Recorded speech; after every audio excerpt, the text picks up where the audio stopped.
Hola, ¿cómo están? Muy buenas noches. Bienvenidos a la edición central de Televisión Noticias y CNN Chile en este que es el cuarto día de guerra.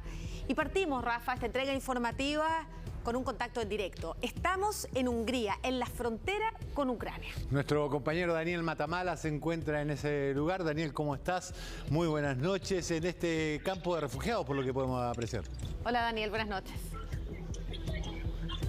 Sí, ¿cómo están, Rafa, Maca? 4 horas más aquí en Hungría, en la frontera con Ucrania. Son pasadas las 12 de la noche, 1 grado bajo cero la temperatura. Y ustedes pueden ver el panorama que es realmente descorazonador.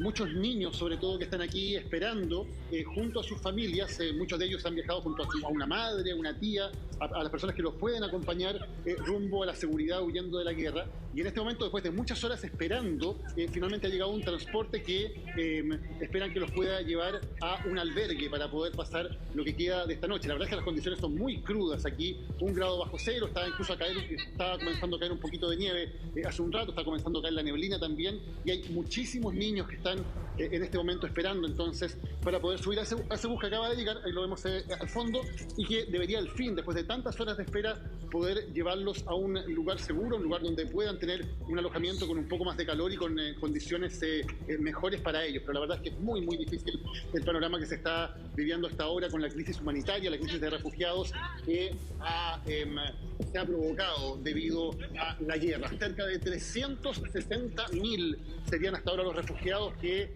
ya han cruzado las fronteras occidentales de Ucrania, rumbo a Polonia, rumbo a Hungría, que es donde nos encontramos nosotros, a Eslovaquia y a Rumania. Aquí hay un gran trabajo, ya les vamos a contar más adelante, Rafa, Maca, más detalles, un gran trabajo de los voluntarios que han estado aquí con estas condiciones, levantando una carpa, tratando de entregar algo de galletas, de chocolates a los niños, algo de café, para poder pasar también estas horas que han sido muy, muy difíciles. Hay un gran trabajo aquí de voluntarios, de personas de iglesias locales, de organizaciones locales que han estado trabajando durante toda esta jornada para poder recibir a estos migrantes que vienen llegando, muchas veces con lo puesto, muchas veces sin el abrigo adecuado, muchas veces ustedes ven cargando en algunas bolsas, en algunas mochilas, todo lo que se pudieron traer desde sus casas. Esa es la situación en este momento y es la cara más humana. Vamos a hablar de muchas cosas durante esta noche, lo que está pasando en términos bélicos, en términos diplomáticos, en términos económicos, pero esta es la cara humana a esta hora que podemos mostrar de lo que está ocurriendo aquí en la frontera, Maca, Rafa. Sí, Daniel, vamos a hablar durante este noticiero de todos esos aspectos que dices tú, han sido los intentos de negociación, también las advertencias de Rusia de preparar armamento nuclear. Todo eso va a ser parte de nuestro noticiero, pero como tú dices, es esta la cara más humana, la que más nos conmueve. Y bueno, sabemos que Ucrania firmó un decreto, una prohibición para los hombres mayores de 18 años que no pueden abandonar el territorio, probablemente para hacer un llamado a todos aquellos que son reservistas y los que no lo son también, en momentos en que fuera necesario que tomaran las armas. Son principalmente mujeres y niños. Hacia Polonia veíamos largas filas de automóviles, Daniel, pero estamos viendo que a Hungría han llegado muchos de ellos a pie, o es que no dejan pasar los autos de la frontera. ¿Cuáles son las circunstancias? ¿Cómo llegan ellos hasta la frontera con Hungría? Sí, más adelante les vamos a contar algunos testimonios de personas con las que pudimos hablar antes, pero en general son personas que han llegado, algunos de ellos en vehículo, otros llegaron haciendo dedo. Por ejemplo, les vamos a contar la historia de un marroquí que llegó hasta acá haciendo dedo, básicamente con la ayuda de algunos amigos y algunas personas, logró llegar, que lo dejaran cerca de la frontera y luego pasar caminando. Claro, hay algunas personas que llegan con vehículos, pero muchos que llegan caminando. Hay otros que tienen familiares a este lado, tienen personas conocidas a este lado de la frontera y los vienen a buscar, que tienen de alguna manera personas que los vienen a buscar. También les vamos a contar un caso más adelante, hay voluntarios que han llegado hasta acá para, en algunos casos, repartir alimentos y en algunos casos sencillamente para recoger personas, para ofrecerse, vienen hasta acá, ven que hay una familia, ven que hay niños y le ofrecen ir a quedarse a su casa mientras ellos pueden buscar un lugar donde quedarse. Entonces hay todo un trabajo que ha sido bien importante también de parte de estos voluntarios, que es la cara más bonita dentro de todo lo terrible que se está viviendo, una cara de muchísima solidaridad en términos de lo que está pasando con personas de la sociedad civil que han llegado hasta acá a ayudar.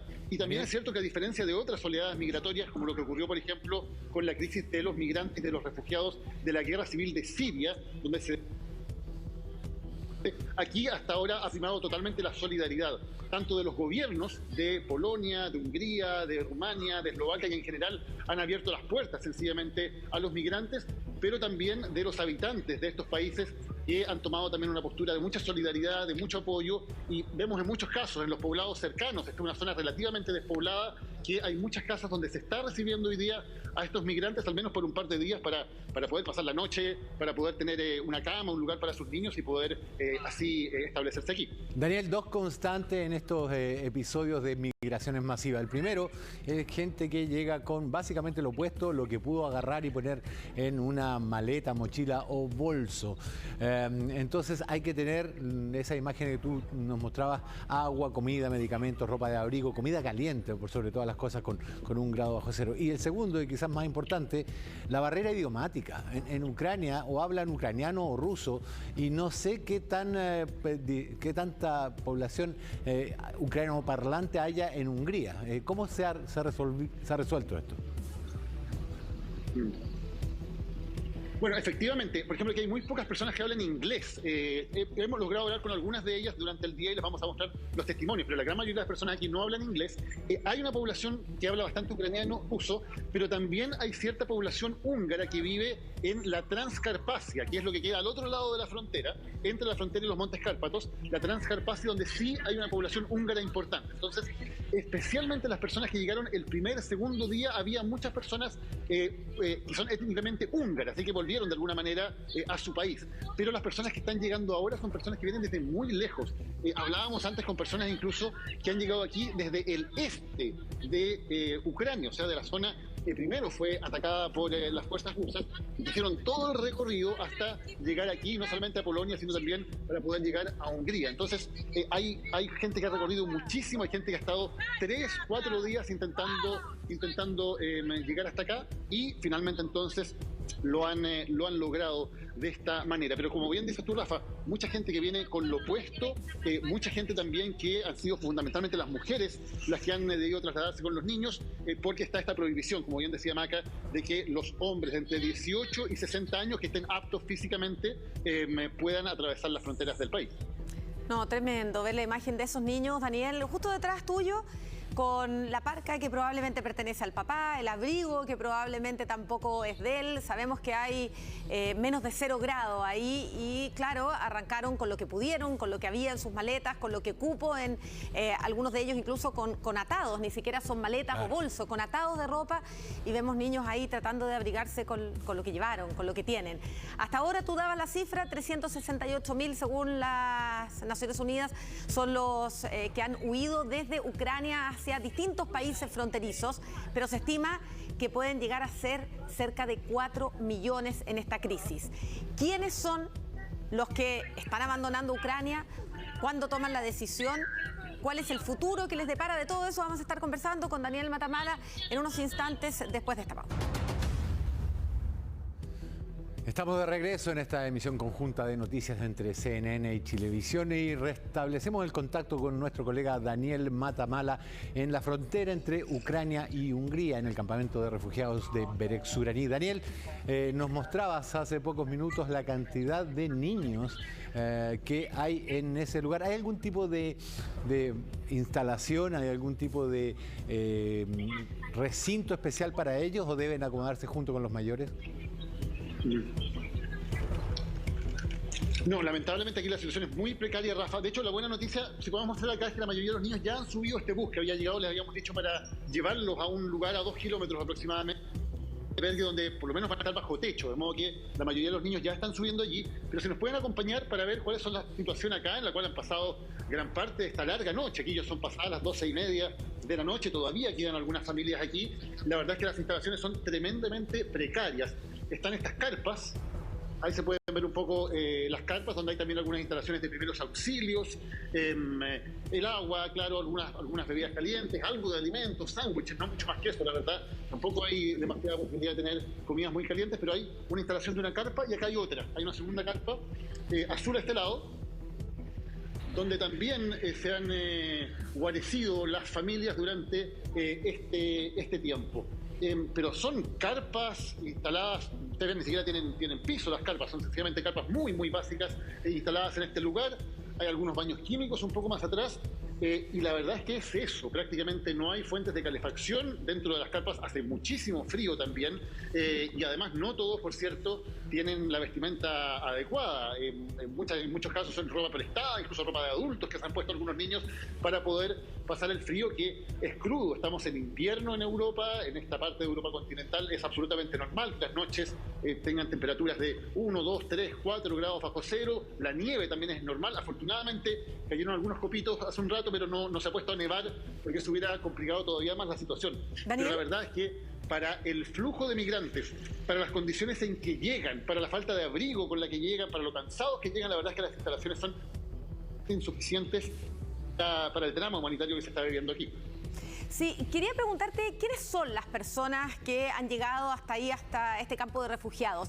Te lo pregunto porque los testimonios que hemos escuchado en los últimos días, incluso de chilenos que viven en Ucrania, es lo difícil que ha sido tomar la decisión de dejar el país. Uno, porque tienen que dejar todo, dejar su casa, no saben en qué condiciones la van a encontrar cuando vuelvan, no saben si alguien va a cuidar sus pertenencias o las van a perder. Dos, porque nadie sabe cuánto va a durar este conflicto, si tiene una pronta solución y hay que quedarse, o si esto se puede extender y el peligro va a durar meses o incluso años. Y lo tercero es por lo difícil que es llegar hasta la frontera y el peligro que implica incluso tomar un automóvil e ir por la carretera hasta 10, 12 horas para alcanzar cualquier país fronterizo. Por eso me gustaría saber si los que están dejando el país son ucranianos, son personas que tienen una vida armada en Ucrania o no necesariamente. Mira, hay distintos casos, Maca. Aquí hemos podido hablar con algunas personas, algunos ucranianos, otros húngaros, nigerianos también, había un par que habían llegado hasta acá. Y te quiero contar, por ejemplo, una de las historias que encontramos acá, de un marroquí que se llama Ali. Él es estudiante de odontología, estudiaba en Ucrania, es un estudiante universitario de odontología, que vivía solo, no tiene familia en Ucrania, menos en Hungría, su familia está en Marruecos, y él tomó la decisión entonces de tomar su maleta y partir. Tampoco tenía auto, lo ayudaron algunos amigos, hizo dedo, y finalmente lo encontramos acá en la frontera. Hablamos con él, que además hablaba español, algo bastante raro de encontrar, por cierto, en este lugar. Te invito a conocer esa historia, la de Ali, el estudiante marroquí que encontramos hace pocos minutos aquí. Estamos en el cruce fronterizo, hay muchas historias, hay historias que resultan realmente increíbles. Acabamos de conocer a Ali, quien es originario de Marruecos. Ali, ¿cómo estás? Buenas noches. Bien, pues bien. Estoy aquí, estamos bien. Pues sí, estoy bien. Cuéntame, tú eres de Marruecos. Sí. ¿Dónde estabas en Ucrania? Pues yo estaba en Kharkiv, estoy estudiando en Kharkiv. Pues como lo sabéis, la cosa es muy terrible ahí. Pues he llegado aquí porque aquí es mejor. Eso es bastante al este. ¿Cuánto tiempo te demoraste hasta llegar, hasta poder salir de Ucrania? Pues tres días. 3 días. Sí, fue terrible. ¿Cómo viajaste? ¿Cómo lo hiciste? Pues me ayudan. Una familia me han dado la ayuda. Pues estoy aquí. Muchas gracias. ¿Te trajeron en automóvil hasta acá? Sí. Me ayudan. Una familia. Son mis conocidos, me han dado la ayuda, de todo. Bueno. ¿Alcanzaste a ver algo? ¿Estaban avanzando las tropas rusas? Porque eso era bastante al este, donde había tropas. ¿Qué es lo que alcanzaste a ver? Pues no sé si sabéis que Kharkiv está muy cerca de Rusia. Y pues yo estoy viviendo ahí. Y cuando estaban bombeando. ¿Bombardeando? Ya, sí.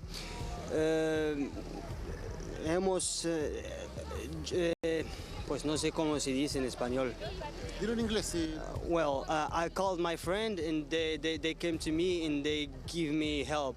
Llamaste a tus amigos, ellos vinieron a buscarte. Sí. Y te pudieron sacar de ahí, te pudieron ayudar. Sí. ¿Qué vas a hacer ahora? ¿Conoces a alguien en Hungría? ¿Qué vas a hacer? Pues aquí estoy solito, no conozco a nadie aquí. ¿Esto es todo lo que tienes? Sí. Una maleta y una mochila. Sí. Pues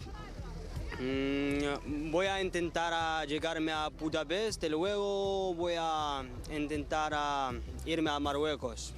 ¿Sabes cómo vas a pasar la noche? ¿Dónde vas a pasar la noche? Pues ahí, no sé, pues ahí. Vienes a preguntar y que te puedan ayudar aquí. Sí. Pues están ayudando gente, como los veis. Pues Están muy buena gente, sí. Muchas gracias, Ali, mucha suerte y ojalá que puedas llegar bien de vuelta a tu destino. Es un placer. Muchas gracias. Es un placer. Un caso, Daniel, bastante especial. Primero porque habla castellano y la segunda es porque si vive cerca de Rusia o podría ser representativo de una gran cantidad de personas que ante la posibilidad de sufrir una avanzada rusa por tierra decidió irse los primeros días sin esperar a ver si la amenaza se cumplía, si llegaban hasta Kiev ni nada por el estilo.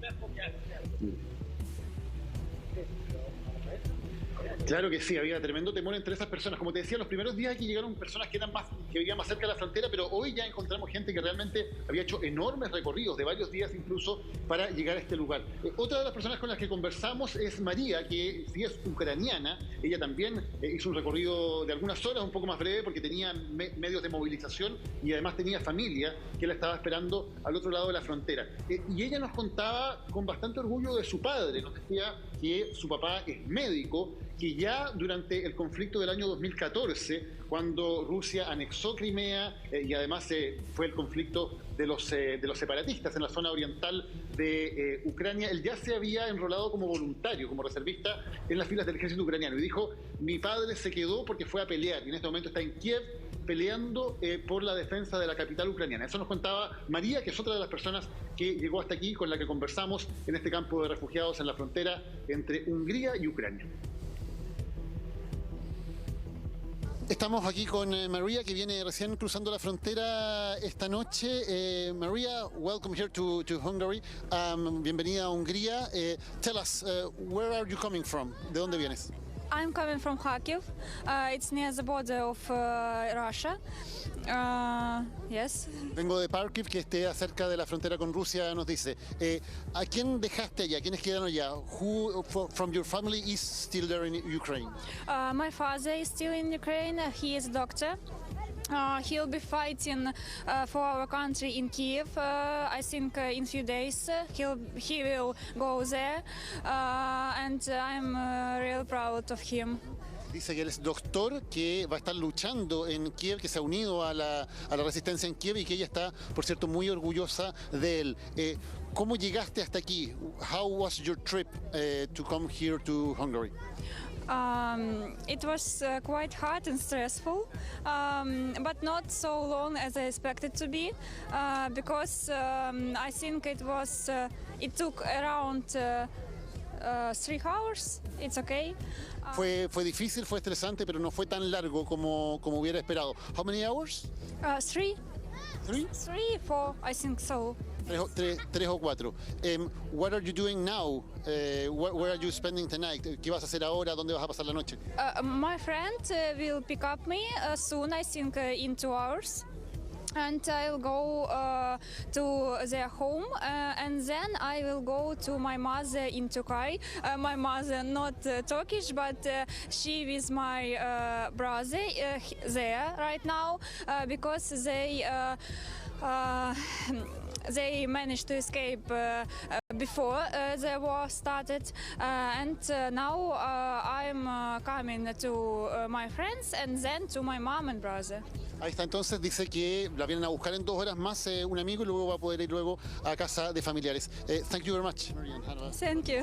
Muchas gracias por habernos acompañado. Es una de las tantas historias que estamos recogiendo aquí en la frontera, de mucha gente que viene por horas o por días, en algunos casos viajando, o personas que han dejado también a sus familiares en Ucrania, en algunos casos voluntariamente luchando contra la invasión rusa.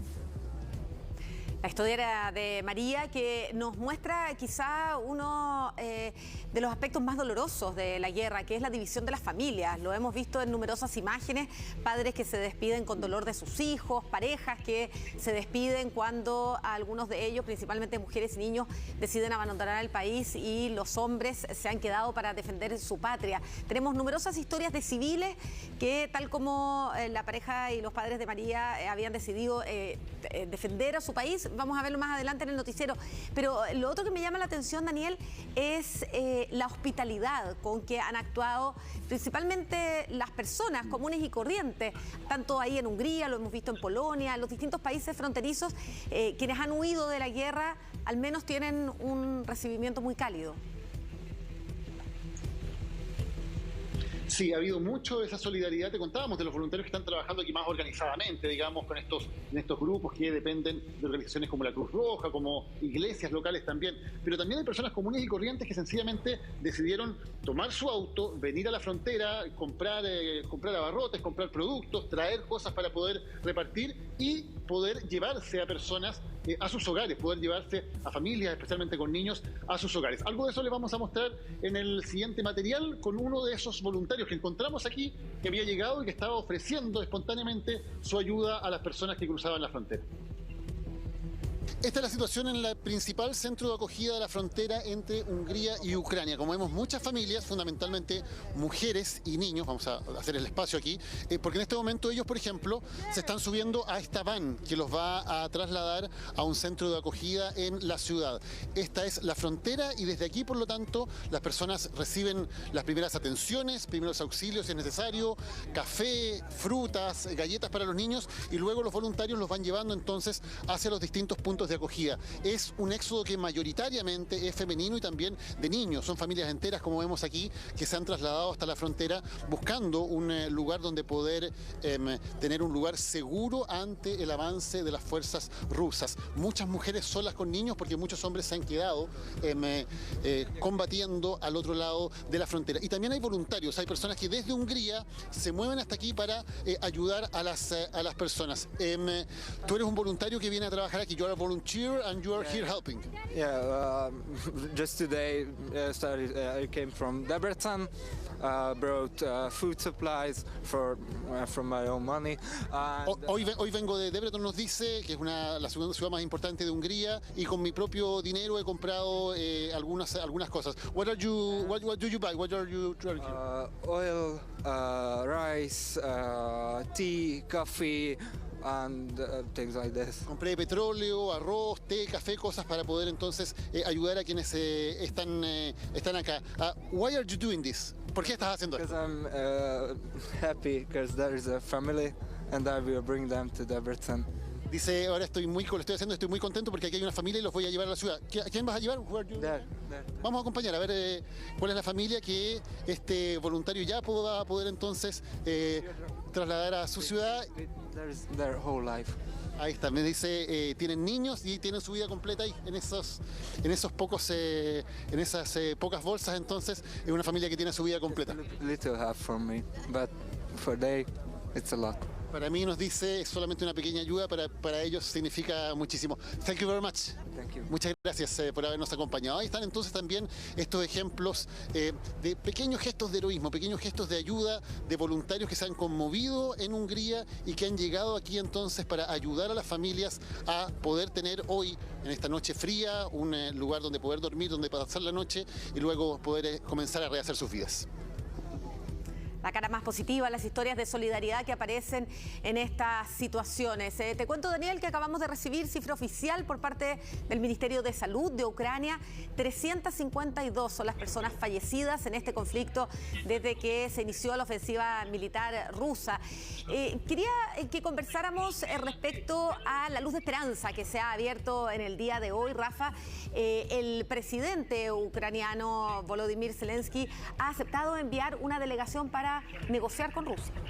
Sí, minutos después de que Vladimir Putin dijera que había puesto en alerta máxima al sistema de disuasión nuclear. Yo creo que fue un día de emociones, de vértigo en Europa y en los países que rodean esta zona de conflicto, porque primero fue esta noticia sobre la disuasión nuclear y después este alivio que trae el hecho de que se abre una mesa de negociaciones en la frontera entre Bielorrusia y Ucrania, muy cerca de la ciudad de Pripyat, al lado de Chernobyl, donde están estacionados un destacamento ruso que tomó el control del antiguo reactor nuclear apenas ingresó a... Claro, se abre esta posibilidad gracias a que Rusia ha aceptado que la negociación no sea en Bielorrusia, que era el territorio que se había propuesto en un inicio y que el presidente ucraniano no había aceptado, porque negociar en Bielorrusia es prácticamente lo mismo que negociar en Rusia, y se ha aceptado que sea en la frontera. Daniel, te invito a que vayamos a ver esta nota preparada por Isel Guerra y luego la comentamos.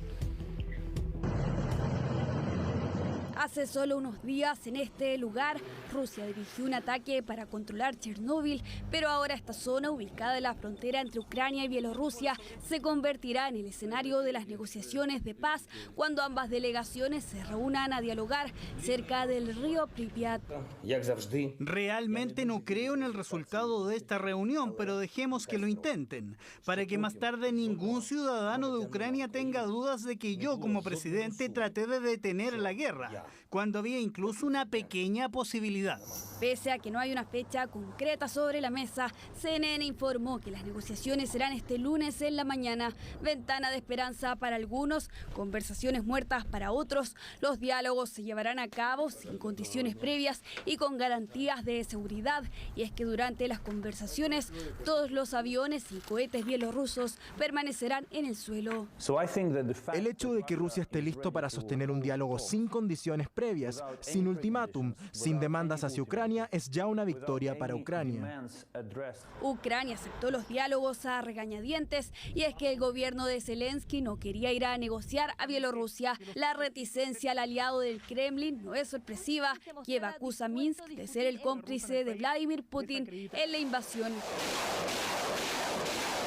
Pero ¿cómo detener a Putin sin agravar la crisis? Es la pregunta que ronda por estos días. Ya el viernes la resolución del Consejo de Seguridad de la ONU quedó atrapada ante el veto de Rusia. Ahora la opción es que la Asamblea General de las Naciones Unidas se reúna en una sesión especial, aunque sin la posibilidad de que la decisión sea vinculante. Nuevamente surgen los cuestionamientos ante la imposibilidad del organismo de evitar y detener un conflicto. No es un organismo multilateral que esté funcionando, pero ya vimos que no funcionó tampoco durante las guerras en los Balcanes, por ejemplo, ¿no? Como instrumento mediador o para evitar más violencia. Obviamente que ha demostrado que no está funcionando su capacidad, sea porque Rusia es el presidente accidental del Consejo, sea por los vetos. Pero las sanciones y la vía diplomática no parecen ser las únicas opciones para detener la guerra. El país de Europa del Este acudió a la Corte Penal Internacional de La Haya en un intento para que su jurisdicción ordene el cese de las hostilidades. El argumento es que el régimen ruso ha manipulado el concepto de genocidio para justificar los ataques.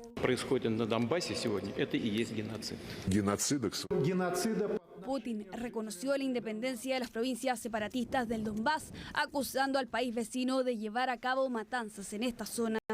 El concepto de genocidio es uno de los elementos más sagrados del orden post-Segunda Guerra Mundial. Manipularlo es inaceptable. Un alto el fuego es lo que pide las víctimas que deja esta guerra con una Ucrania sacudida por un conflicto que por ahora no tiene para cuándo terminar. Si hace 36 horas nos hubieran dicho que iba a haber negociaciones en un día y medio, todos hubiéramos creído que era un engaño. Sin embargo, la situación ha cambiado tanto, Daniel, que lo que parecía imposible hace 2 días ahora es realidad. A pocas horas de que comience la reunión entre ambas comisiones negociadoras y con... Claro.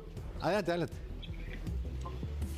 Claro que sí, Rafa, claro, porque como lo comentábamos también en la tarde cuando conversamos en otro despacho, las cosas han cambiado básicamente porque el plan original de Vladimir Putin de una especie de guerra relámpago, en la cual la fuerza rusa fuera tal que provocara un descabezamiento del gobierno ucraniano, que provocara, como él mismo lo pidió a los militares ucranianos, que dieran un golpe de Estado, que derrocaran al presidente y que negociaran con él en esa posición de fuerza. Ese plan claramente ya no resultó. Eso no ocurrió. Ucrania ha demostrado una gran capacidad de resistencia, ha demostrado un liderazgo que era impensado, tal vez. Muchos habían subestimado al presidente ucraniano, decían que era una persona sin ninguna experiencia política, un ex actor, un ex comediante que no tenía mayores conocimientos políticos, pero ha demostrado un gran talento en estas circunstancias y un gran coraje también que le ha valido el respeto de sus compatriotas y de la comunidad internacional. Y Ucrania se ha mantenido unida, las fuerzas militares se han mantenido bajo el mando del presidente, y todo eso sin duda ha sido muy relevante para que el plan original que tenía Vladimir Putin no se haya concretado. Y además, la fuerza que ha tenido la reacción de Occidente también de alguna manera ha tomado por sorpresa al gobierno ruso. La verdad es que Occidente está haciendo todo en materia militar, política y económica, salvo, claro, enviar directamente tropas para enfrentarse con Rusia, algo que, por supuesto, no va a ocurrir. Pero la verdad es que la fuerza, la cantidad de medidas de sanciones que se han anunciado. Hoy solamente se anunciaron una larga serie de sanciones, desde la desconexión de los bancos rusos del sistema SWIFT hasta sanciones contra los principales oligarcas que son parte del círculo cercano de Vladimir Putin, personas que tienen grandes propiedades en el campo del petróleo, del acero, en el campo financiero también en Rusia, que han sido castigados. Una zona de no vuelo, una zona de exclusión aérea para los aviones rusos en toda la Unión Europea, incluidos también los jets privados de los oligarcas rusos, lo que también de alguna manera golpea parte del poder de Vladimir Putin. Entonces, han sido tantas las medidas que se han tomado que el gobierno ruso está en una posición ahora distinta. Entiende que la reacción de Ucrania ha sido, en términos de poder defenderse, de poder resistir, bastante más fuerte de lo que se esperaba. El sábado, ustedes recuerdan, el viernes se decía que probablemente el sábado Kiev iba a caer. Eso no ocurrió. Y esa defensa evidentemente cambia los planes para Vladimir Putin. Por cierto, Rusia tiene la fuerza militar necesaria para poder, por ejemplo, aplastar la ciudad de Kiev. Evidentemente puede hacerlo en términos de fuerza, pero el costo que eso significaría en términos de vidas de civiles y en términos de la posición política de Putin en el exterior y también dentro de Rusia, donde han comenzado a aparecer signos de oposición a la guerra, es algo que él sencillamente no puede hacer, no tiene las manos libres para realizar algo de ese tipo. Entonces, si bien una negociación es difícil saber si va a tener algún efecto o no, al menos se abre una luz de esperanza, se abre una pequeña ventana de que algo pueda ocurrir en estas conversaciones que deberían realizarse en la frontera entre Bielorrusia y Ucrania. Claro, diferentes aspectos de esta guerra que están actuando todos al mismo tiempo. Tú hablabas, Daniel, de las sanciones económicas que ya ha anunciado la Unión Europea que va a aplicar en las próximas horas, pero también ha anunciado un plan de ayuda económica para armamento militar, 450 millones de euros que se aportarán directamente a Ucrania para compra de material bélico. Vamos a hablar de eso más adelante, pero queríamos ver qué es lo que ha pasado en las últimas horas justamente en materia de combate, porque este anuncio de negociaciones ha significado al mismo tiempo una tregua, un cese principalmente en los bombardeos en la zona de Kiev. Sin embargo, en los alrededores del Donbass, principalmente en la ciudad de Kharkov, ha sido un combate realmente cruento, Rafa. Los invito a que vayamos a ver la nota y después lo conversamos.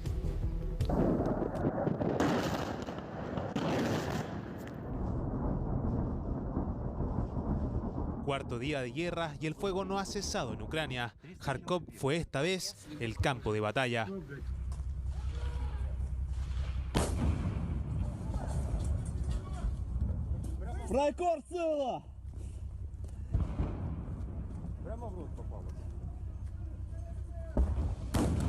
En la madrugada de este domingo, las tropas rusas entraban a la segunda ciudad más grande del país. Estas imágenes de cámara de seguridad muestran cómo soldados rusos saquean locales comerciales en busca de provisiones. Se apagó todo el panel, todos los apartamentos están dañados. Por lo que sabemos, hay heridos. Ni siquiera sé si hay víctimas. Mi amigo vive aquí, así que vine a verificar. Está muy mal. Todos los apartamentos están dañados, excepto los del primer piso. Pero Ucrania ha logrado resistir, no dejando Kharkov en manos de los rusos, incluso cuando estos han atacado plantas de petróleo y gas cercanas.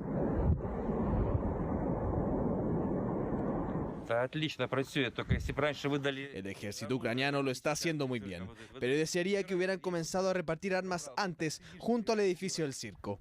Si lo hubieran hecho ayer, podría ir a recogerlas, y ahora estoy sentado aquí, como un idiota, y sabiendo que si salgo a la calle vacío, te van a disparar. Kharkov resistió, y las tanquetas rusas se pudieron ver abandonadas en la ciudad. Diferente es el sentimiento de quienes se encuentran en Donetsk, una de las ciudades del Donbass que ha sido bombardeada constantemente. ¿Dónde está nuestro valiente ejército? Decían, te protegeremos. ¿Por qué no nos están protegiendo? Ya pensamos que estamos solos. Están protegiendo Mariupol y otras ciudades. ¿Y nosotros qué?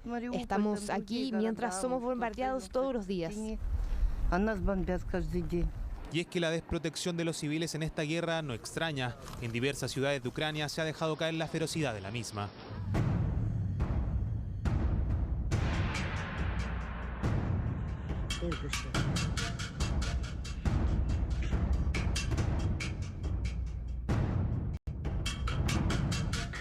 Мы шли где-то 3 часа, и вот вы нас спасли. Я думала, что мы уже будем идти эти 2-3 дня. Я думала, что мы будем идти целый день. Вот оказалось, что вы нас выручили. A pesar de que existe una posibilidad de que Ucrania y Rusia se sienten a conversar mañana, la guerra y sus consecuencias están a la vista.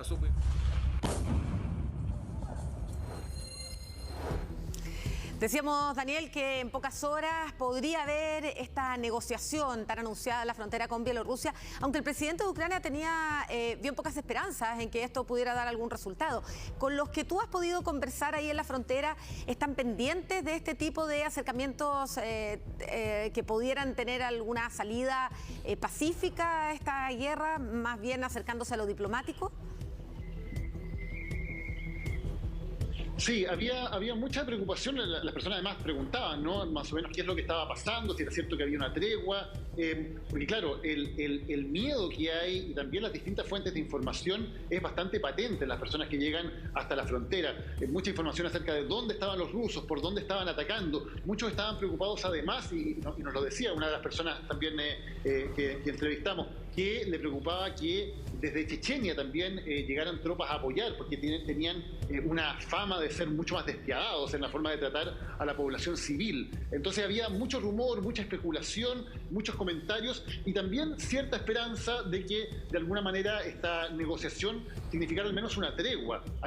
Casi todos los que están acá dejaron, como decíamos antes, familia allá en Ucrania. Muchos tienen a sus maridos, a sus padres combatiendo. Entonces están tremendamente preocupados también, no solamente por lo que les pase a ellos y por las situaciones en las cuales están quedando ellos como refugiados, sino también por quienes quedaron atrás en Ucrania. Entonces sí, hay bastante preocupación, bastantes rumores que corren acerca de dónde se están dando los ataques, de cuáles son las zonas más seguras o menos seguras también dentro de Ucrania, y están muy atentos también a lo que ocurra con estas negociaciones, que evidentemente no sabemos qué puede ocurrir, no sabemos si puede haber efectivamente algún tipo de acuerdo, pero al menos entregan una luz de esperanza, una cierta tregua de que tal vez esta noche no sea tan violenta, no sea tan brutal sobre la población de las principales ciudades de Ucrania como han sido lamentablemente las noches anteriores, con bombardeos, con mucho miedo de las personas cuando cae la noche y cuando esperan que recrudezcan los ataques aéreos rusos.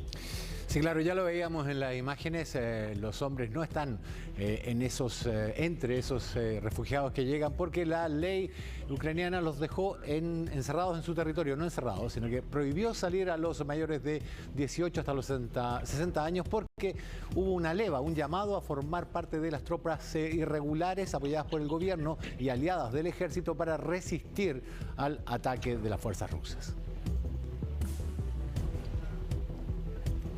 Anastasia Elena, Ukraine. Fue la ganadora de Miss Ucrania 2015. Es Anastasia Elena, una promesa en el mundo de las pasarelas. Ex reina de belleza que por estos días decidió colgar la corona y la banda para unirse al ejército y defender a su país.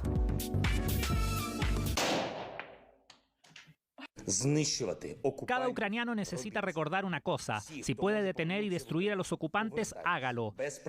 Todos los amigos de Ucrania que quieran unirse a la defensa, vengan, les daremos armas. La modelo es uno de los miles de ucranianos que aceptó el llamado del presidente y así lo dio a conocer en sus redes sociales. En ellas ha compartido imágenes vestida de militar y preparándose para eventuales ataques. Anastasia ya sabe cómo disparar y, según dice, está lista para el combate. Pero ella no es la única que cambió radicalmente su vida durante este conflicto.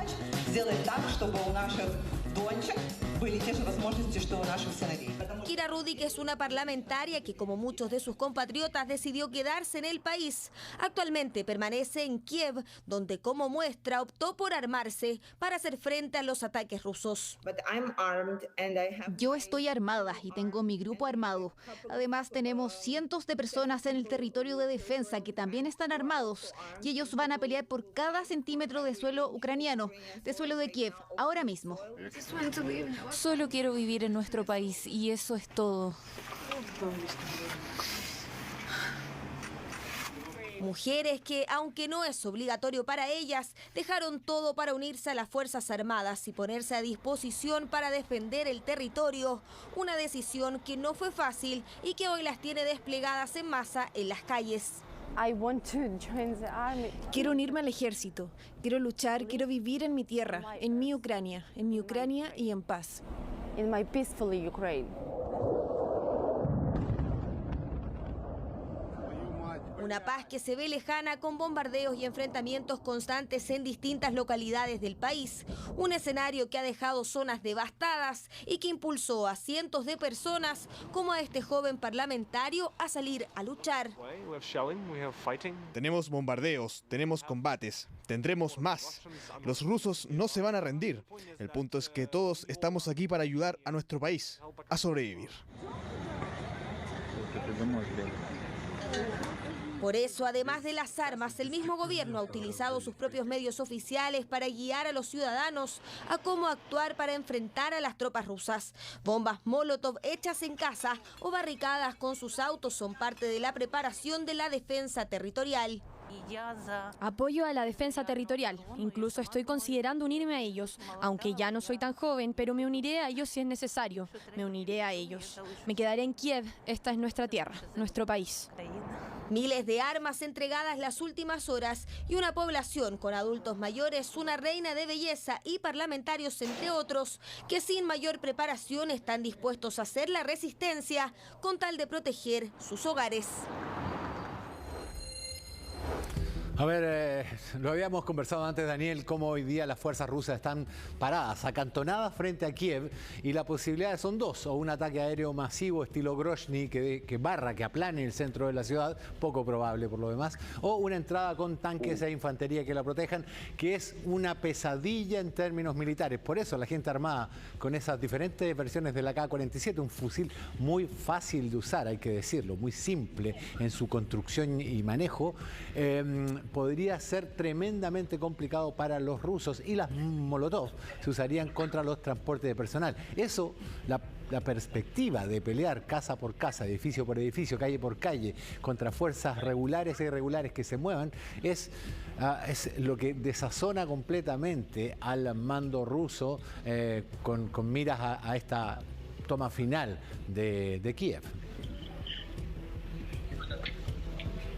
Claro, eso es muy importante. Tú recordabas, Rafa, el tema de Grozny, ¿no? Que fue la segunda guerra de Chechenia en 1999-2000, precisamente en el momento en que Vladimir Putin estaba llegando al poder en Rusia, primero como mano derecha de Boris Yeltsin, luego como su sucesor desde el 31 de diciembre de 1999. Y él ahí aplicó fuerza militar brutal para derrotar a los chechenos en esa guerra. Pero claro, era una guerra distinta por muchas razones, particularmente porque para los rusos, los chechenos los veían como personas de alguna manera diferentes. Hay lamentablemente aspectos aquí raciales, lingüísticos, étnicos, religiosos que lamentablemente entran a tallar en este tipo de decisiones. Para los rusos, en cambio, los ucranianos han sido siempre prácticamente hermanos. Ambos son eslavos, comparten raíces culturales e históricas muy profundas y, por lo tanto, más allá del impacto que tendría para el mundo occidental, probablemente Vladimir Putin tampoco puede darse el lujo para su propio país, para su propio pueblo, de aparecer desatando una masacre total contra civiles en la capital de Ucrania. Eso tendría un costo gigantesco en términos políticos también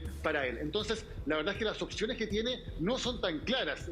Las guerras muchas veces son también irregulares, son también asimétricas, no solamente dependen de contar cuántos tanques y cuántos aviones tiene cada uno. Hay otros aspectos que entran a tallar, especialmente cuando hay población civil involucrada, especialmente cuando, por ejemplo, el presidente del país que está siendo atacado tiene una legitimidad internacional muy relevante.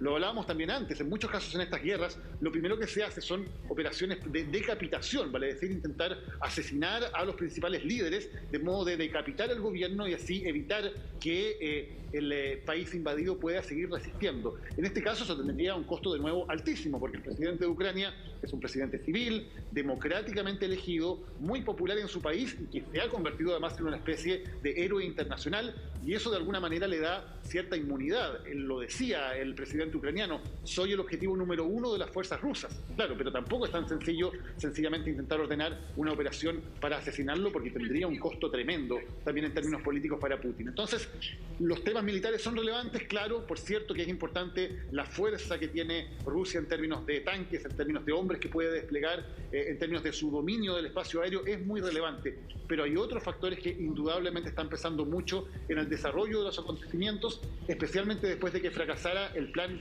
A de Vladimir Putin, una guerra relámpago que rápidamente pudiera terminar con la resistencia de Ucrania. Claro, y toda esta legitimidad que tú dices internacional y también dentro de la propia Ucrania que tiene su presidente contrasta con la incertidumbre que hay respecto a si Putin tiene o no el apoyo de su pueblo, porque con la prensa acallada y además con el control total de las comunicaciones es imposible saber qué tan fuerte y masivo es este movimiento en contra de la guerra que surgió de los propios rusos, incluso el primer día de los ataques, y que llevó a que hubiera cerca de 2.000 detenidos que intentaron manifestarse en las calles, pero que el gobierno ruso los acalló inmediatamente. Probablemente la popularidad de Putin no sea lo suficientemente fuerte como para llevar a cabo esa masacre que significaría la pelea cuerpo a cuerpo.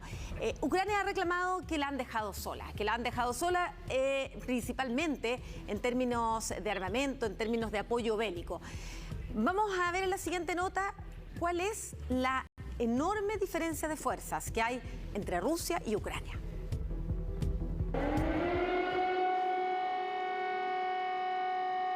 Sirenas que desde el jueves comenzaron a sonar en Kiev y otras ciudades de Ucrania, dando inicio a la invasión rusa que ya en el cuarto día de batalla ha demostrado su fuerza. Se está decidiendo el futuro del orden mundial, nada va a volver a ser como antes de esta agresión rusa a Ucrania, y esto es una partida que no empieza en Ucrania pero no termina en Ucrania, va mucho más allá de Ucrania. Más allá del análisis geopolítico del conflicto, lo cierto es que se trata de una guerra que en capacidad y números en beneficio de Rusia es bastante desigual. Es una desproporción muy grande porque es más o menos de 4-1, porque evidentemente estamos con la segunda potencia mundial militar, que es Rusia, que además tiene poderío atómico. Y una diferencia abismal en tropas, armas, tanques, aviones y toda la infraestructura que se le ocurra en materia de guerra en comparación con un país pequeño como Ucrania. Tiene Rusia alrededor de o superior a 900.000 efectivos. Por su parte, Ucrania sí tiene no más de 200.000.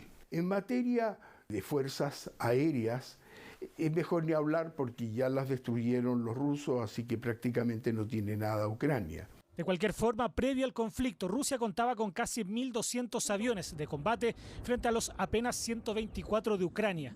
De tanques, casi 3.000 tiene Rusia, mientras que Ucrania apenas 858. Lo anterior, solo por decir unos datos.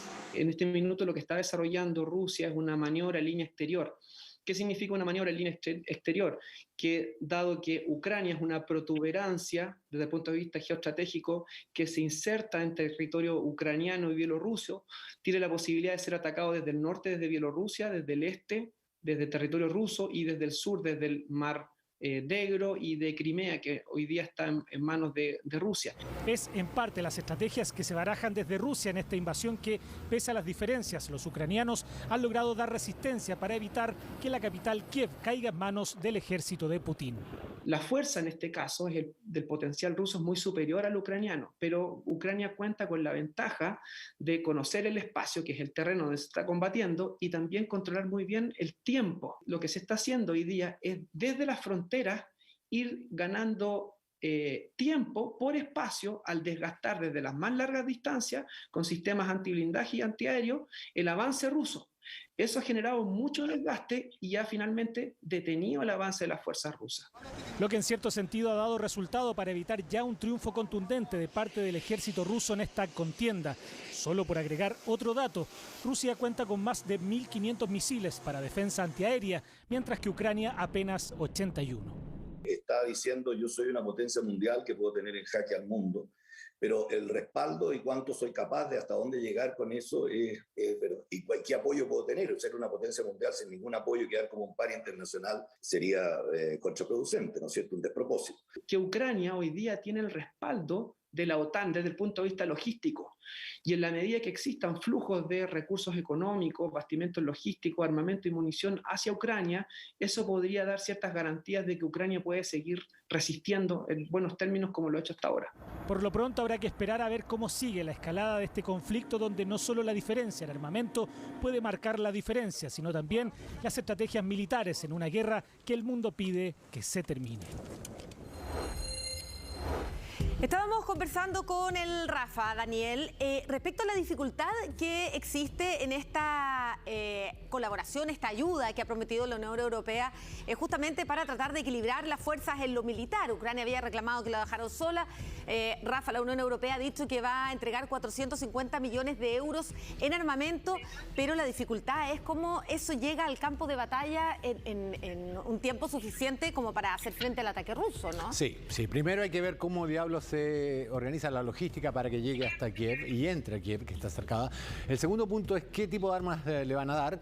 Yo escuchaba desde Alemania los misiles Stinger y las granadas antitanque, los cohetes antitanque, que son dos armas tremendamente eficientes en el tipo de combate que se podría dar ahora, el combate puerta a puerta, digámoslo así, o calle por calle. Primero porque el Stinger es un misil antiaéreo de lanzamiento personal, de un hombro. No requiere una base de lanzamiento, se tira al hombro y se dispara. Y segundo, porque el RPG, la granada antitanque, se dispara también en estos escenarios, haciendo que el avance de las fuerzas ocupantes sea muy, muy difícil. De hecho, el misil Stinger cambió toda la guerra de Afganistán. Pero la oferta que ha hecho Josep Borrell de llevar aviones de combate me parece sumamente extraño, porque la aviónica, los sistemas de aviones occidentales son totalmente diferentes a los del ex bloque soviético. Habría que hacer una capacitación, que eso podría demorar mucho. Daniel, quería preguntarte justamente por esta posibilidad. Una, que todo este armamento entrara desde el lado europeo hacia Ucrania. ¿Cómo sería esto recibido desde los países fronterizos de Europa? Tú estás en Hungría. ¿Qué posibilidad hay de que desde ahí se comience a armar a Ucrania? Y lo otro es, ¿hay preocupación respecto a una escalada, considerando que hoy día hubo una amenaza nuclear por parte de Rusia? Claro que sí, Vladimir Putin de alguna manera se abrió a negociar, pero inmediatamente puso la pistola sobre la mesa, recordando que tiene un arsenal nuclear, el segundo mayor arsenal nuclear del mundo, después de Estados Unidos, capaz de, por supuesto, hacer volar toda Europa y más allá en una eventual guerra nuclear. Eso también hoy lo dejó muy establecido con este estado de alerta sobre sus fuerzas nucleares. Pero es bien interesante el tema de cómo, de alguna manera, la Unión Europea y los países en que nos encontramos, los países que fueron parte del bloque soviético durante la Guerra Fría, países como Hungría, como Polonia, como la antigua Checoslovaquia, hoy son parte de la OTAN, son parte de la Unión Europea y están totalmente colaborando con ese esfuerzo. Había hasta antes de la invasión de Ucrania muchísimas divisiones en la Unión Europea. Este mismo país, Hungría, era considerado como una especie de oveja negra dentro de la Unión Europea. Había algunas voces que hablaban incluso de expulsarlo por sus políticas muy controvertidas en temas de derechos humanos, en temas de migrantes, precisamente, y porque el líder húngaro, Viktor Orbán, era considerado muy cercano a Vladimir Putin, era considerado uno de los aliados que tenía Putin en Europa. Pero un efecto inadvertido, un efecto no esperado de lo que hizo Putin al invadir Ucrania es que unió a la Unión Europea. Estas divisiones quedaron atrás. Viktor Orbán ha sido clarísimo en decir que él no va a vetar ninguna medida de represalia que se tome contra Rusia porque es inaceptable esta invasión. También Polonia, que tenía sus propios problemas también con el resto de la Unión Europea, ha entrado también en sintonía. Entonces, de alguna manera, Putin logró unir a la Unión Europea y se ve en cosas como las que estábamos conversando, en las medidas que se están tomando para poder armar la resistencia ucraniana en términos económicos y también en términos militares. Lo que ha anunciado Alemania con el envío del armamento que detallaba Rafa, de la importancia que tiene, es una medida histórica. Alemania, desde la Segunda Guerra Mundial, por razones obvias, ha sido un país bastante pacifista, un país que ha dudado mucho en involucrarse en aventuras militares en el exterior y que incluso tiene tal cuidado que cuando vende armas a Alemania a un tercer país, lo hace con un poder de veto. Alemania tiene que autorizar que esas armas puedan ser revendidas para evitar que sean utilizadas por países en conflicto. Y esto, ahora Alemania no solamente autorizó a Holanda a que revendiera o que redireccionara sus armas hacia Ucrania, sino que incluso ha decidido enviar su propio armamento a un país en guerra. Eso no tiene precedentes desde la Segunda Guerra Mundial para Alemania y da cuenta de cómo ha cambiado en un par de días toda la política europea.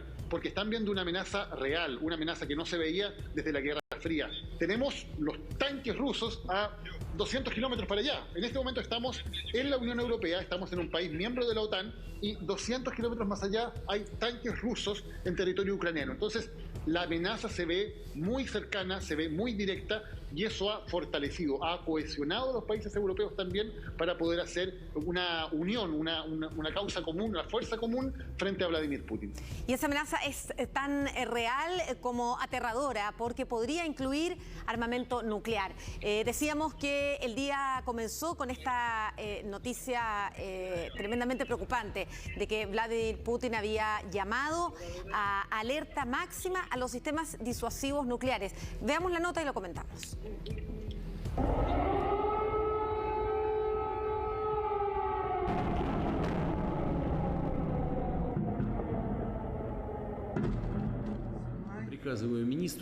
Ordeno al ministro de Defensa y al jefe del Estado Mayor que pongan a las fuerzas de disuasión del ejército ruso en alerta máxima de combate.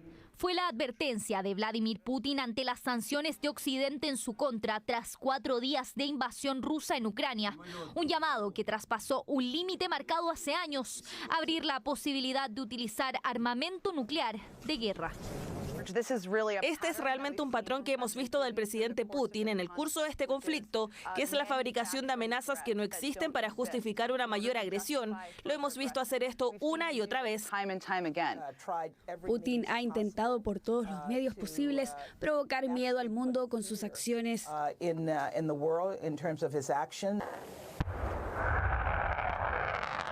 Y es que las amenazas de Moscú no son en vano, porque Rusia es el país con el mayor poderío nuclear en el mundo. Según los cálculos, el Kremlin controla más de 6.000 armas nucleares, solo seguido de cerca por Estados Unidos.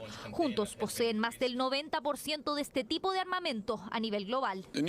La nueva declaración del presidente Putin se suma a la retórica muy agresiva que hemos visto por parte de Rusia durante muchos meses. No solo amenaza a Ucrania, sino también a los países aliados de la OTAN y exigen que retiremos todas nuestras fuerzas.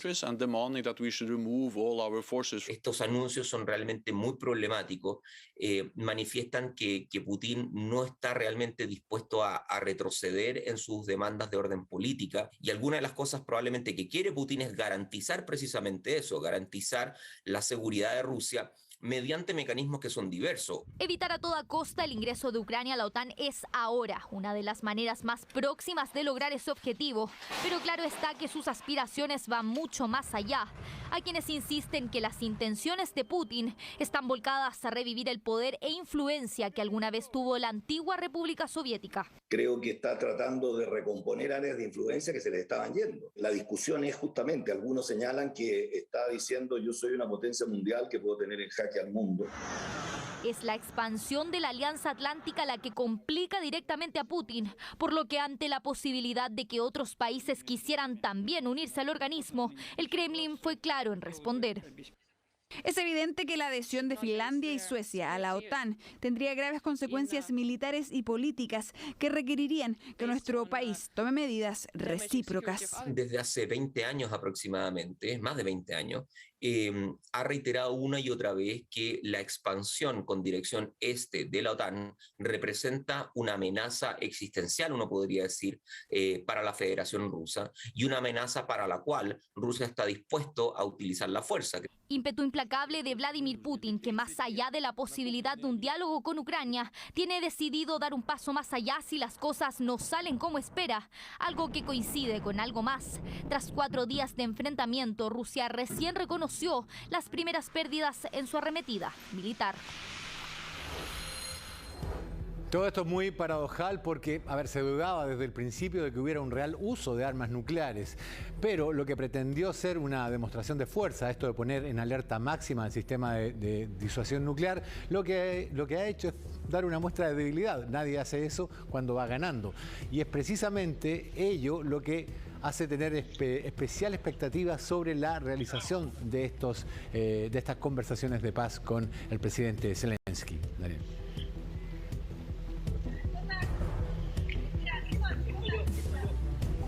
Daniel. Creo que no nos está escuchando Daniel, porque aunque tenemos un poco de... Sí, hay algo de retraso, pero no sé si a lo mejor no hemos perdido la comunicación con Daniel. Vamos a tratar de retomarlo principalmente para despedirnos y para liberarlo. Sí, ahí nos estáis escuchando. ¿Nos escucha Daniel? Sí, ahí, Ahora pero sí, ahí nos estás escuchando. No sé si escuchaste lo que hablaba Rafa de cómo esta amenaza nuclear, esta alerta máxima entregada a los sistemas disuasivos, de cierta manera se le dio vuelta a Vladimir Putin, porque hacer una amenaza de algo que todo el mundo sabe, además que él tiene, finalmente terminó fortificando la posibilidad de que estas conversaciones tengan algún tipo de resultado. Sí, había hasta ahora una imagen de Vladimir Putin, tanto en su propio país como en Occidente, como una especie de gran ajedrecista, ¿no? Como alguien, una estratega muy cerebral, muy frío, que como los buenos ajedrecistas siempre iba 4 o 5 jugadas delante, previendo los movimientos del rival. Él se ha labrado esa imagen en política exterior y también en política interna. Pero de alguna manera en los últimos días se le ha visto tomando decisiones que parecen un poco palos de ciego, que parecen contradictorias, que no parecen ser claras. Los discursos, por ejemplo, que ha hecho, llegando a decir cosas como que realmente Ucrania era una especie de invento, que no era realmente una nación en su propio mérito, tratando de drogadictos y de neonazis al gobierno ucraniano, un gobierno cuyo presidente es de origen judío, ni más ni menos. La verdad es que se le ve un tanto desconcertado, con declaraciones demasiado altisonantes y, como ocurre también con esta amenaza nuclear, claro, poniendo una pistola arriba de la mesa al momento de negociar, pero eso también muestra cierta debilidad, o al menos que esta vez sus movidas en las piezas de ajedrez no han resultado tal como él esperaba, tal vez porque subestimó al adversario y se está dando cuenta de que esta operación es bastante más compleja de lo que él esperaba. Hasta ahora, además, Putin siempre había tenido una justificación para sus acciones militares y sus acciones de intervención exterior. Siempre decía que él estaba protegiendo a minorías rusas que estaban siendo oprimidas. Ese en general había sido siempre su discurso. En este caso, es claro que eso no tiene nada que ver. Hay un pueblo soberano, independiente, un país que tiene además credenciales democráticas bastante mayores que Rusia, que está siendo invadido y está siendo atacado contra cualquier norma de derecho internacional y sin, la verdad, ninguna justificación posible. Entonces también, de alguna manera, en términos comunicacionales, Putin se ha visto en graves problemas para poder explicar a su propio pueblo y a la comunidad internacional lo que está haciendo y cuál es su estrategia en Ucrania. Tú decías que quizá uno de los errores de Putin ha sido subestimar a su adversario. Bueno, en la siguiente nota justamente vamos a conocer quién es ese adversario. Pero antes, Daniel, queremos liberarte, que vayas a descansar. Sabemos que es muy tarde, sabemos que el viaje, todo el trayecto para llegar hasta ahí ha sido muy complicado, pero sobre todo mañana va a ser un día muy noticioso, así es que te queremos bien, fresco y tempranito, atento a las negociaciones entre Rusia y Ucrania. Así Muchas gracias, anda a Daniel. descansar y gracias por tu trabajo. Muchas gracias. Aprovecho también de saludar a nuestros compañeros de Telefe. Este es un trabajo conjunto con nuestros compañeros argentinos de Telefe, que estamos trabajando junto con Chilevisión y que han estado, por cierto, colaborando en todo con nosotros. Así que un saludo también para ellos que están acá y para ustedes, Rafa y Maca, un abrazo. Que estés muy bien, Daniel. Nos vemos mañana. Buenas noches. Que descanses. Bueno, justamente lo que habíamos dicho, vamos a hablar de quién es el presidente de Ucrania, que aunque en un comienzo, Rafa, era considerado como de poco peso en la política, con el correr del tiempo se ha transformado en la esperanza del pueblo ucraniano. El presidente Volodymyr Zelensky, un ex actor cómico que en la actualidad encarna un símbolo de resistencia. Hemos resistido y estamos repeliendo con éxito los ataques enemigos. La lucha continúa en muchas ciudades y áreas de nuestro estado. Kiev y las ciudades clave alrededor de la capital están bajo el control de nuestro ejército. Fue considerado un objetivo fácil y un hombre sin experiencia política. Sin embargo, a medida que avanza el conflicto, su imagen ha ido evolucionando. Poco a poco, Volodymyr Zelensky ha ido encarnando una especie de emblema de la resistencia ucraniana. Escucha, estoy aquí. No depondremos las armas. Defenderemos nuestro Estado porque nuestra arma es nuestra verdad. Y la verdad es que esta es nuestra tierra, nuestro país, nuestros hijos. Y defenderemos todo eso. Cansado, vestido con chaqueta militar y con barba de varios días, el mandatario ha encarnado la imagen de un comandante en jefe de un país en conflicto. Aspecto muy alejado de sus orígenes como actor y comediante.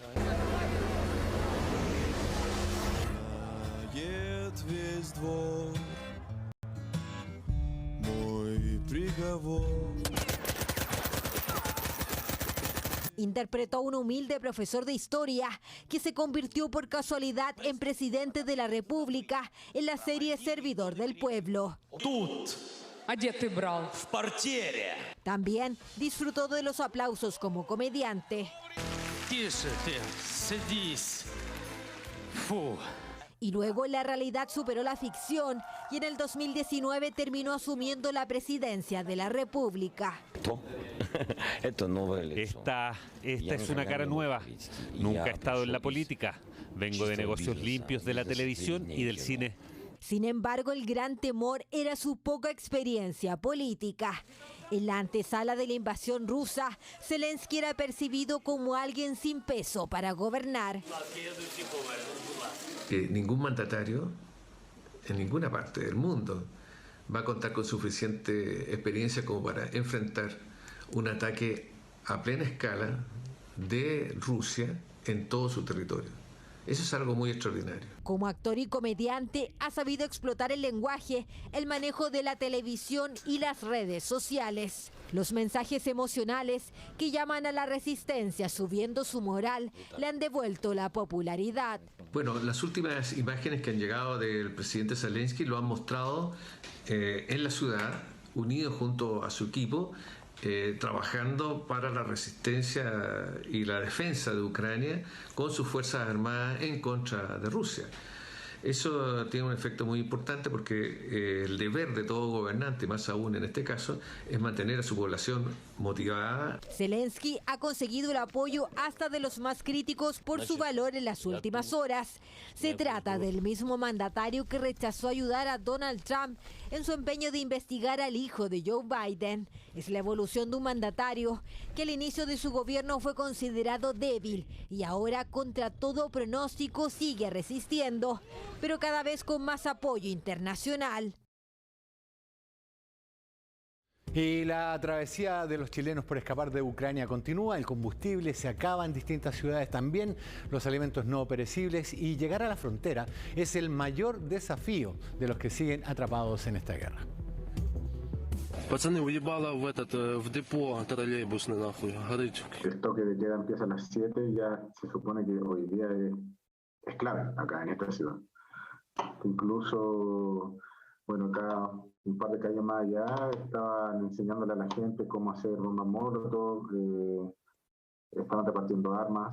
Daniel ya habla a la perfección ucraniano. Hace 3 años que reside en la ciudad de Zaporilla junto a su esposa. Grabó este video anoche. Dice que poco a poco las tropas rusas se acercan a donde vive. Ya no tiene más opciones. Solo intenta llegar a la frontera para salir de Ucrania. Los bombardeos son inminentes. Están pidiendo que apaguemos las luces acá en los departamentos. Voy a poner las velas y seguimos con la entrevista, ¿te parece? Sí, dale nomás. Bueno, bastante tétrico así, ¿no? ¿Esa es la instrucción que les dan allá, el tema de apagar las luces porque ya se oscureció? Es que hay anuncios de bombardeo hoy acá en la ciudad, entonces piden que apaguen las luces. Por eso, ante la desesperación por salir de la ciudad, compró un vehículo. Tendrá que recorrer más de 1.400 kilómetros para llegar a Polonia. 20 horas de viaje sin parar. Recorrido peligroso que esperaban no tener que realizar. No quieren abandonar su hogar. Fue una decisión en realidad bastante difícil porque, bueno, nosotros, aunque no vivamos el 100% del tiempo en Ucrania, tenemos todas nuestras cosas acá.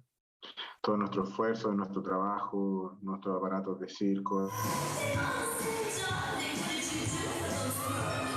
Daniel y su esposa son artistas circenses. No tiene más opción que abandonar su equipo para huir de Ucrania. En Chile, su familia está preocupada. Vean por dónde, ya.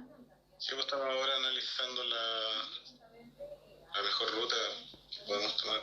Es muy difícil estar en mi lugar y sentir que el riesgo que está él viviendo y que puede ser que nunca más lo pueda ver, entonces es un temor diario que estoy viviendo. Cuídense, lo único que les pido que sigan juntos y que tomen la mejor decisión posible, hijo, ya. El viaje lo emprenden a las 6 a.m., cuando se levanta el toque de queda. En distintas ciudades de Ucrania ya comenzó el racionamiento de combustible y los alimentos no perecibles ya se agotan en supermercados. Otros chilenos continúan atrapados. Rodrigo en Odessa y Roberto cerca de Kiev.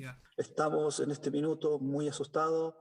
Estamos totalmente a veces con los nervios de punta porque si escuchamos a veces cualquier boche, a lo mejor no es de una bomba, a lo mejor no es de un misil, puede ser de alguna frenada incluso de un vehículo y ya pensamos que puede ser un misil. Estamos acá en una situación súper tensa, han habido explosiones, bombardeos, sobrevuelos de jet rusos, tanques, no hay combustible. Tensión por la guerra que sigue en aumento. La opción para los chilenos es escapar de Ucrania. Daniel y su familia esperan llegar a Hungría o Polonia. Este chileno sabe que el viaje será largo y peligroso, pero dice que quedarse también es un riesgo. A oscuras nos despide. Espera que su ciudad no sea bombardeada esta noche. Decirle a mi familia que no se preocupe, que estamos acá haciendo lo posible, estamos seguros hasta el momento y vamos a salir de acá y vamos a seguir con nuestra vida, nos vamos a juntar algún día cuando vuelva a Chile. Un beso, te quiero mucho, muéstrame a la Nadia, que la quiero ver. Y mientras tanto, hay diversos países que han manifestado su apoyo a Ucrania, enviando no solamente material de guerra, sino también cargamento con ayuda humanitaria. Los aportes van desde Estados Unidos hasta Australia. Nueva jornada del conflicto entre Rusia y Ucrania y las ayudas ya comienzan a llegar. Estados Unidos, Alemania, Grecia, Francia y los Países Bajos son parte de las naciones que han decidido el despacho de diversos apoyos a Ucrania. Por ejemplo, Estados Unidos autorizó destinar hasta $250 millones en ayuda general y hasta 350 millones para artículos y servicios de defensa, lo que fue agradecido por el presidente Volodymyr Zelensky. El fortalecimiento de las sanciones, la asistencia de defensa concreta y una coalición contra la guerra acaban de ser discutidos con el presidente de los Estados Unidos, agradecido por el fuerte apoyo. Alemania es otro de los países que decidió apoyar con armamento a Ucrania, pese a que tradicionalmente bloqueaba el envío de armas letales a las zonas de conflicto. El país europeo aportará vehículos blindados y hasta 10.000 toneladas de combustible. Esta nueva realidad requiere respuestas claras y las dimos. Como saben, decidimos que Alemania suministrará armas a Ucrania para defender el país. No podría haber otra respuesta a la agresión de Putin. Diversas ayudas que provienen desde distintos lugares del mundo. También se sumó Australia, que decidió apoyar enviando armas para fortalecer la defensa ucraniana. Sin embargo, evitaron entregar más detalles sobre el tipo de cargamento. Ya estamos brindando un apoyo significativo en términos de ayuda no letal, pero acabo de hablar con el ministro de Defensa y buscaremos brindar todo el apoyo que podamos para la ayuda letal a través de nuestros socios de la OTAN. Pero no solo pertrechos de guerra se han enviado hacia la zona de conflicto. Apoyo humanitario también ha sido ofrecido a Ucrania. Solo España mandó en un primer cargamento 20 toneladas de material sanitario. Es una expresión de la solidaridad del pueblo español y de los españoles en estos momentos con Ucrania. Son 20 toneladas en este primer envío de material fundamentalmente médico y de medicinas. Ayudas de diversos tipos que también incluyen la conectividad. Fue a través de redes sociales que se dio a conocer la solicitud del viceprimer ministro ucraniano a Elon Musk para que se les otorgara internet, llamado que fue rápidamente respondido por el multimillonario, quien señaló por la misma vía que el servicio Starlink ahora está activo en Ucrania y que hay más terminales en camino. Apoyos a Ucrania que se dan en medio de la tensión de la guerra. Se suman también la ayuda de cientos de voluntarios, quienes han sido los encargados de preparar alimentos y material de primeros auxilios e higiene, principalmente para los refugiados. También la Unión Europea, como bloque, anunció que financiará con $500 millones la compra de armas y 55 millones para suministros médicos.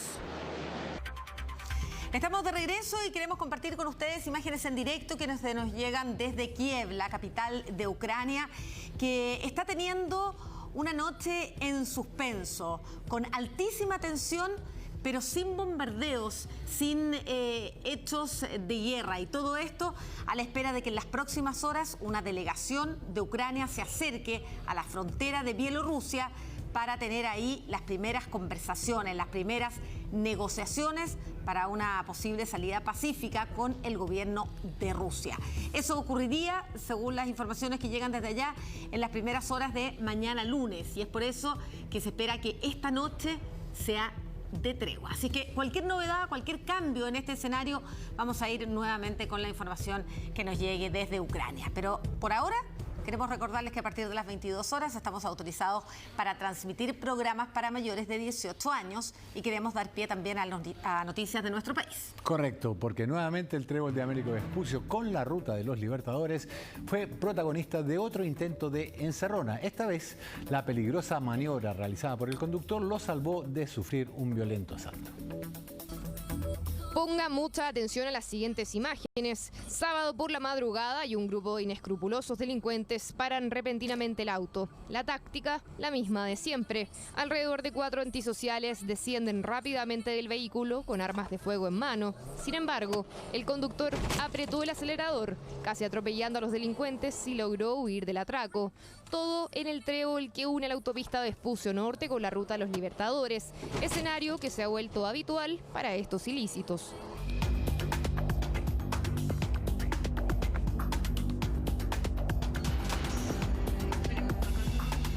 Todos portonazos ocurridos en ese mismo enlace entre dos autopistas. Registros que lamentablemente en las últimas 3 semanas se han repetido 3 veces y siempre en el mismo lugar. El sector es oscuro, sí, pero la verdad yo no trato de no circular de noche por el mismo tema. Todos los días hay encerrona aquí, en la bajada también ahí al frente, en la bajada hacia Colina. Hemos socorrido a harta gente porque vivimos allá a la vuelta. Caminando. Nosotros somos de Quilicura, aquí en la entradita de Quilicura. Y siempre hay encerrona en la parte del tren por todos esos lados. Es que en esta intersección que colinda las comunas de Huechuraba, Conchalí y Quilicura, es el nuevo trébol de las encerronas, casos que se repiten, generando un foco de inseguridad para los automovilistas. Me hicieron una encerrona, me robaron hasta el auto incluso. Pero claro que da miedo, incluso así que se acerquen al auto ya como asustada. Sobre todo que uno es mujer, así como que a uno la sienten un objetivo más débil. Ya llega a dar miedo salir en las tardes, y tarde-noche cuesta. Y siendo que estamos a cuadra de Carabineros, no hay nada que hacer. Según los expertos, este trébol se ha vuelto un foco de asaltos debido a que las calzadas son muy angostas y justo está en el límite de 3 comunas. Le resulta cómodo por la sencilla razón de que tenemos un acceso muy estrecho, lo cual le es fácil para reducir y hacer que la víctima se detenga en su vehículo. Y en algunas comunas, donde se juntan 3 comunas por lo general, también ocurre un tema de desorden en el mandato de la orden a investigar rápidamente un delito en curso. Sin embargo, las autoridades afirman que ya se encuentran trabajando específicamente en esta intersección para detectar y combatir los factores que vuelven esta intersección un lugar de alto riesgo. El trabajo conjunto con Carabineros y las autopistas nos permitió identificar el año pasado los 11 puntos críticos que concentran el 60% de las encerronas que ocurren en las autopistas de la región metropolitana. Ahí nació el Plan 5 de Carabineros, que es una fuerza de tarea permanente para abordar este delito en las autopistas. Lamentablemente, estas peligrosas maniobras que conductores desesperados han realizado para salvarse pueden resultar en una verdadera tragedia, considerando que muchas veces los delincuentes portan armas de fuego. Que en este caso puntual nos sacamos el asalto de encima y salimos bien, pero tiene sus contras, independiente de los daños que pudiésemos generarnos a nosotros mismos producto de generar un accidente, el pasar de víctima a victimario, que la ley lamentablemente en ese aspecto es muy blanda. Por eso el llamado de los expertos es andar con cuidado, pensar antes de actuar y evitar maniobras peligrosas como esta, que muchas veces pueden terminar mal.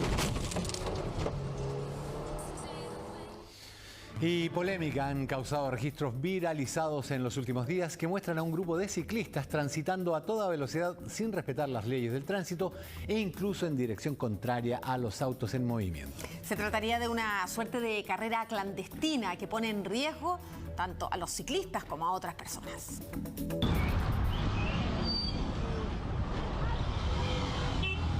A toda velocidad contra el sentido del tránsito, sin respetar semáforos en rojo y hasta conduciendo en dirección a un furgón en movimiento. Esto es solo parte de un registro difundido a través de redes sociales que muestra a un grupo de ciclistas en una actitud más que temeraria. De verdad es irresponsable, porque si estamos luchando por un bien común entre los ciclistas y automovilistas, lo primero que tenemos que hacer es dar el ejemplo, dar una mala imagen. Y no queremos eso, no queremos una mala imagen para todos los ciclistas que se organizan hoy en día en distintas comunas. No estamos avanzando. Y honestamente, como la responsabilidad viene siendo de uno, la responsabilidad es netamente nuestra, porque un choque así con un auto puede ser un camión, una micro, el perjudicado va a ser 100% nosotros, en verdad. Opiniones que también se replican en redes sociales.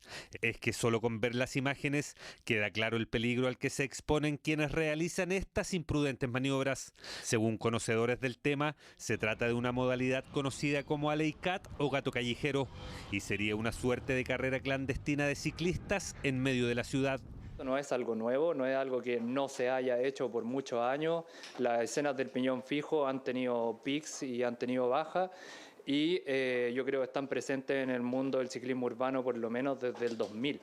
Uno de los referentes mundiales, según Sebastián, sería Lucas Brunel, quien sube a su canal de YouTube videos como este en Nueva York.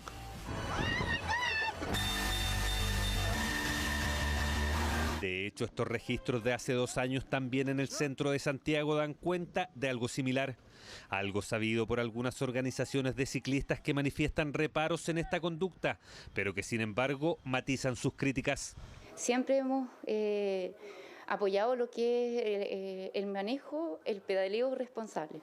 Yo creo que tienen derecho también a hacer sus carreras en ese sentido, pero tratar de, no sé, antiguamente creo que eran con horarios más tarde, no tan temprano, o sea, la primera vez que veo un video tan con luz de día. Conducción que sin duda es riesgosa, por ello desde Carabineros hacen un llamado a evitar realizar este tipo de maniobras. Como sociedad parece que no hemos entendido. Al día en nuestro país ocurren alrededor de 210 accidentes y fallecen en promedio diariamente 6 personas. Entonces es algo que bastante nos preocupa, parece que no hemos tomado conciencia. Todo entendiendo además que los ciclistas tienen exactamente las mismas obligaciones de respetar las leyes del tránsito que un automovilista, por ejemplo. Entonces un ciclista ve un pare, debe respetarlo. Si ve un salpazo, debe respetarlo. Un semáforo en roja, debe respetarlo. Es la responsabilidad de cada quien, es parte de la convivencia vial que debemos fomentar en nuestro país, y también el llamado también a las familias. Esto es una corresponsabilidad, tanto de Carabineros, tanto de las autoridades públicas, privadas, pero también de las familias. Alley Cat, gatos callejeros o carreras clandestinas de ciclistas urbanos. Lo cierto es que sin dudas quienes realizan estas maniobras pueden causar un accidente, poniendo en serio riesgo sus vidas y las del resto. Absolutamente reprochable, no estoy nada de acuerdo con que tengan derecho a hacer ese tipo de carrera como defendía ahí una de las entrevistadas. Los derechos de una persona terminan donde empiezan los de los demás. No es tan difícil de entenderlo. Vamos a seguir con otras noticias para contarles que este domingo se confirmó la prisión preventiva en contra de Pablo Solís Castro. Es el segundo detenido por el brutal asesinato de Pedro Carrión. En la audiencia de formalización además se dieron a conocer las declaraciones de este imputado que van a ser claves para resolver el caso. El complejo caso del empresario de Recoleta ya tiene a su segundo sospechoso en prisión preventiva.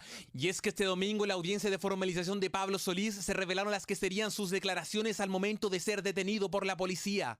El 3 de enero de 2022, en la mañana, fui con mi jefe, José Luis Yáñez Soria, hasta la comuna de Recoleta, específicamente al local de Pedro Carrión, para matarlo rápidamente. Eso es lo que él menciona, por problemas de dinero. El imputado, el señor Solís Castro, en compañía de Yáñez Soria, llegan a la empresa de Pedro Carrión, comuna de Recoleta, y a través de diferentes artimañas proceden a cortarle la luz y, como dice el fiscal, a golpearlo para finalmente privarlo de libertad. Todo por una deuda que habría pendiente de Pedro Carrión y José Luis Yáñez, primer detenido que también trabajaba en el rubro de la carne. Ya secuestrado, Carrión fue trasladado por distintos puntos de Santiago para finalmente terminar en una carnicería en la comuna del Bosque. Allí se presume es donde fue asesinado. Él dice que después de esto él se desentiende del cuerpo, entre comillas, y él se retira y se va a drogar. Ya el día 5 de enero, Solís vuelve a la carnicería y dio cuenta de un nuevo encargo por parte de Yáñez. Este le indicó que fuera a dejar varias cajas a la quinta región. En Quintero hay un domicilio de la hermana del imputado Pablo y que en el fondo se deshaga en esa ciudad de estas 6 cajas que contenían el cuerpo de la víctima. Crudo relato del segundo imputado que da cuenta de la gravedad del delito. Ya en Quintero, el cuerpo de la víctima fue enterrado en el patio trasero de esta vivienda donde se encontraba un gallinero. Señala además que al otro día un sobrino decidió sacar el gallinero y poner una cama elástica, por lo tanto, donde estaba actualmente enterrado el cuerpo era bajo una cama elástica que estaba al lado de una piscina. En la empresa, señoría, podrían haberle dado muerte inmediatamente y haberlo dejado ahí, habiendo cometido un delito de homicidio simple. Esto no fue así, lo privan de libertad, lo llevan y 1 o 2 días posterior a que lo privan de libertad ilegítimamente, señoría, cometen el delito de homicidio. 46 años tenía Pedro Carrión cuando su familia le perdió el rastro. Este domingo, a casi 2 meses de la tragedia, fue sepultado en medio de una íntima ceremonia junto a sus cercanos. Camiones en la congestión suben a ellos y roban parte de la carga. Son los denominados gatos quienes han evolucionado en su forma de actuar y ahora hasta vandalizan semáforos para ocasionar congestión y lograr su cometido. Un problema que ha causado incluso graves accidentes de tránsito. Claro, vamos a ver la siguiente nota donde se detalla cómo operan y dónde además atacan los camiones, los denominados gatos. Lo vemos en esta nota.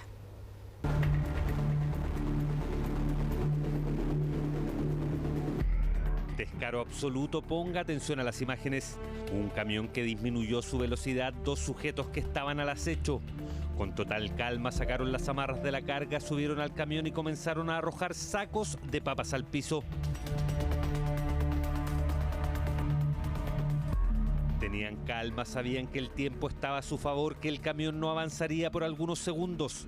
Increíblemente, una escena que se ve prácticamente todos los días en esta esquina de Pedro Aguirre Cerda.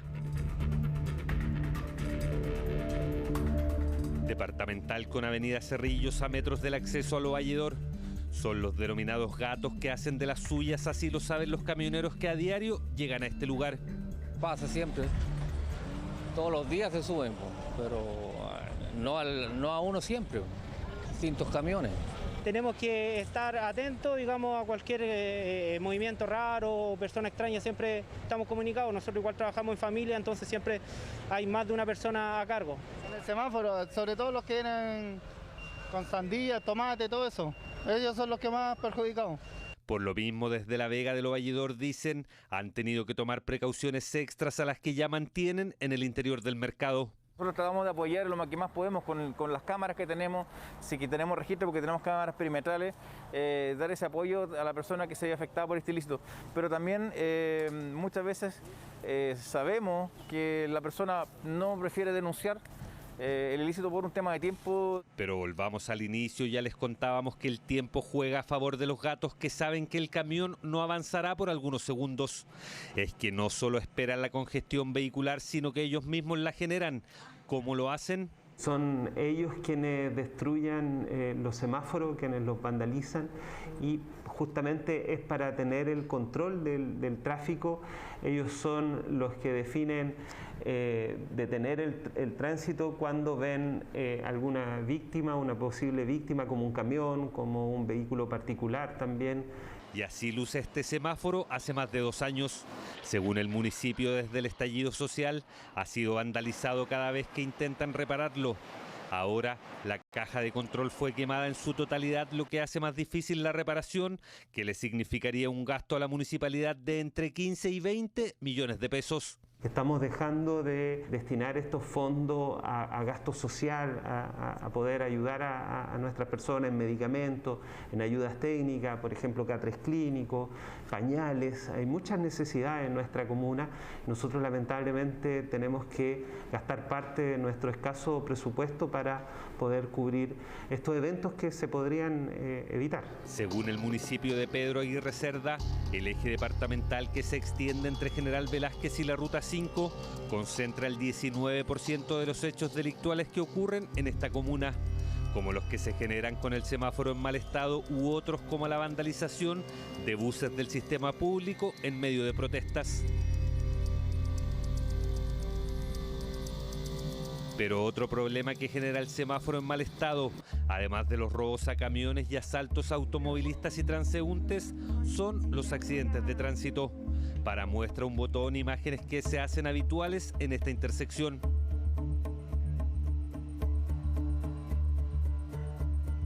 Colisión entre un automóvil y un bus en medio de la noche. Aunque no solo la oscuridad influye en ello, a plena luz del día también se han generado estos accidentes.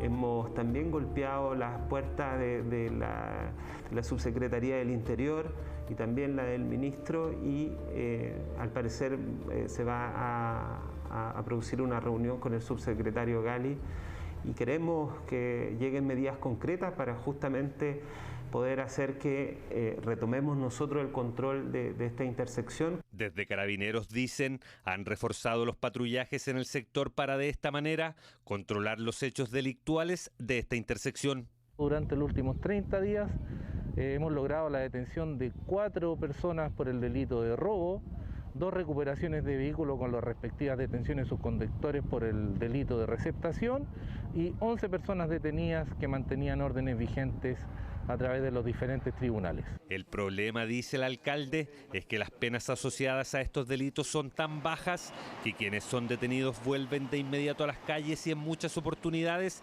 a vandalizar el semáforo y crear las condiciones para otros delitos.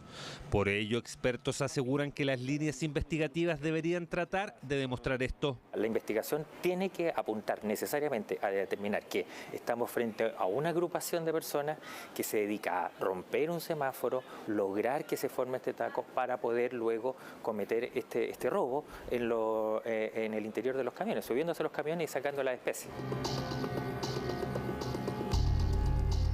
Esto, sumado a las reiteraciones en los delitos, podrían sacar de las calles a quienes vandalizan el semáforo para robar en esta esquina. Coayuda entre municipio, Carabineros y la Fiscalía, todo para dar tranquilidad a quienes a diario deben transitar por esta intersección que se ha vuelto cada vez más peligrosa. Presentó Tecnonoticias. El crimen del empresario Alejandro Correa, ocurrido en mayo de 2020 en Concón, provocó impacto en toda la opinión pública.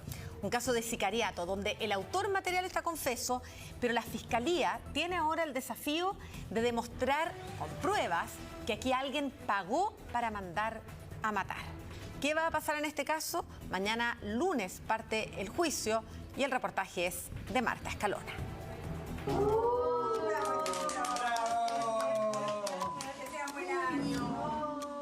Mi papá era un hombre bueno, un hombre de familia, un hombre generoso. Conocerse a sí mismo ya es un desafío. Creo que mucha gente va pasando la vida y yo voy a hablar por mí.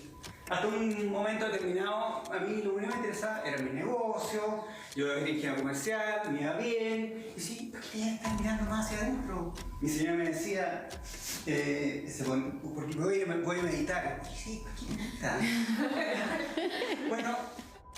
Han sido 20 meses muy dolorosos, de mucha incertidumbre, de mucha nostalgia, de mucha extrañeza. A Alejandro Correa le dispararon el 18 de mayo de 2020, justo en la puerta de su casa en Bosques de Montemar, en Concón. 2 días más tarde, la policía detuvo a este hombre colombiano que disparó a sangre fría en contra del ingeniero y le causó la muerte con 2 certeros impactos de bala. Pero, ¿qué motivaciones tendría para asesinar a Alejandro Correa? Al quedar en prisión preventiva, Gutiérrez Londoño declaró que Renato López le había pagado para matar al empresario, o sea, que había actuado como sicario. Hoy, ambos están formalizados por el homicidio. ¿Podrá la Fiscalía demostrar ante el tribunal que es López quien está detrás de este crimen? Para ello, se necesita mucho más que solo el testimonio del sicario, dice el exfiscal Carlos Gajardo, quien logró que condenaran en 2011 a María del Pilar Pérez como autora intelectual de los 3 homicidios que materializó Mario Ruz en Providencia.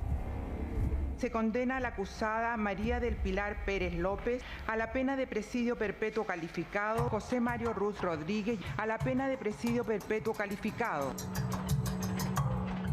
Lo que prima en este tipo de homicidios es la prueba denominada circunstancial o inductiva, ¿no? Es decir, antecedentes que van permitiéndole al tribunal construir un relato donde no quede espacio a la duda para que exista una hipótesis alternativa de cómo ocurrieron los hechos. Un claro ejemplo de ello es el caso de Viviana Heger, pese a que el imputado declaró haber actuado como sicario, asegurando que el esposo de la víctima le había pagado por el homicidio. El fiscal a cargo de la investigación, Naín Lamas, no logró convencer al tribunal y Jaime Anguita fue absuelto. En el caso de Viviana Heger, efectivamente la Fiscalía sostuvo la tesis semejante, es decir, que aquí había un crimen por encargo, pero llegado el momento de probar esto en tribunal, ese intento fracasó, no pudo justificar adecuadamente y probar, por lo tanto, la participación en él del autor intelectual. Son efectivamente estos casos complejos de resolver, se requiere una investigación acuciosa y, por cierto, una buena litigación también ante los tribunales. Siguiendo la línea de Carlos Gajardo en el caso del crimen de Alejandro Correa, el desafío del Ministerio Público está en establecer las motivaciones del crimen como una vía para demostrar junto a otros antecedentes quién está detrás de su planificación y sustentar la tesis con pruebas contundentes. Ahí está el nombre de Alejandro, está el apellido Correa. Vuelvo, Alejandro y Correa, su señoría, cuando López le dijo a Cáceres, no tengo ni idea dónde vive.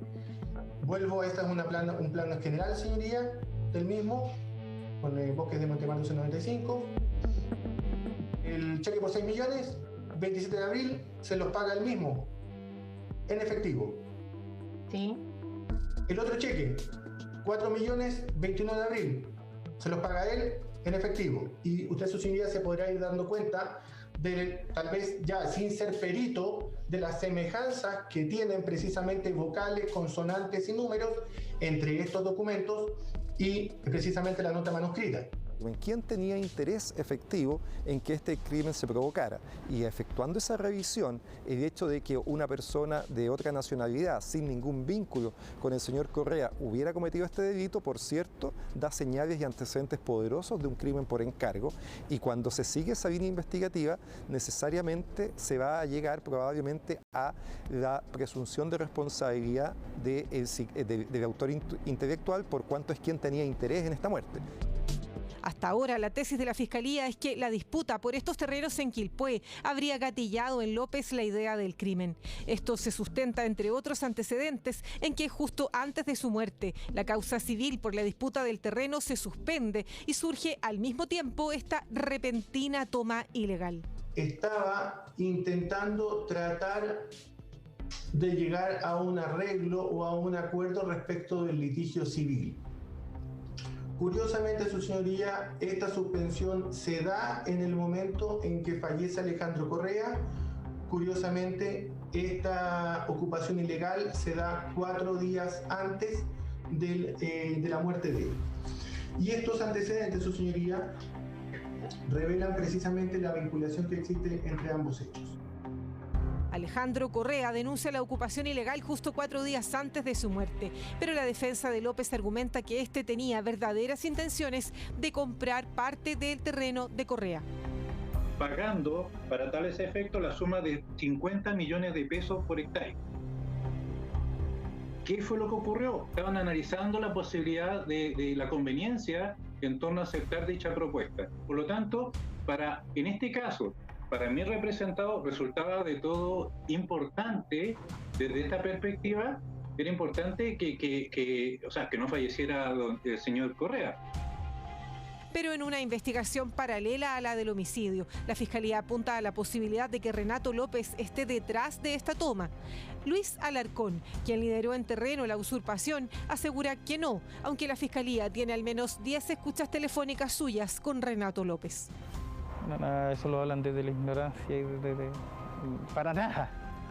Pero Renato López tiene una particular historia con la justicia. Aunque entre 2003 y 2004 tuvo 2 condenas por tráfico de drogas que no se registran en el sistema, la Fiscalía lo ha llevado fallidamente otras 2 veces a juicio por el mismo delito, pero sin lograr que lo condenen. En ambas ocasiones el tribunal ha declarado que la prueba fue obtenida de manera ilícita, argumentando que Carabineros no contaba con autorización para revisar el vehículo, y así López ha sido absuelto en los 2 últimos juicios, pese a que se ha hallado la droga en su poder.